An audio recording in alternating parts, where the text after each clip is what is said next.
समस्त को नमस्कार। जय जगन्नाथ। आज एक गुरुत्वपूर्ण कथा आलोचना करने जाऊँगी।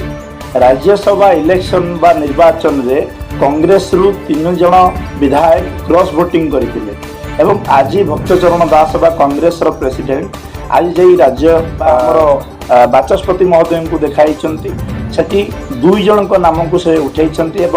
निलंबन करने दल सांविधानिक प्रयास रे चेष्टा कर किंतु आज सारा ओडिशावासी प्रश्न उठुची 3 जन क्रॉस वोटिंग करथिबा सत्वे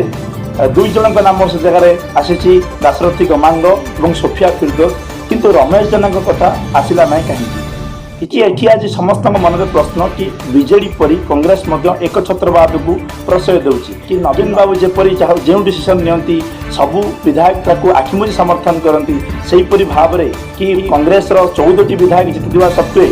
भक्तचरण दास भावुं कि मु जहाँ कहि से कांग्रेस चलो यहाँ तो आज जो क्रॉस वोटिंग 3 जन कलापर कहते कि आम बीजेडी को पसंद करूना आम बीजेडी प्रार्थी को समर्थन करूना आम स्वाधीन प्रार्थी को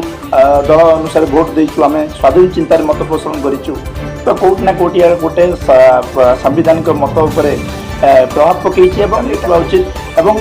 निज एक छत्रवाद शासन हटी एवं दल जो मैंने प्रार्थी जनप्रतिनिधि से आलोचना करी कौन आम भोट दबा कर न कर सब जिन आलोचना करने निहाती आवश्यक एवं कहीं ओडिशावासी मन में सब प्रश्न रही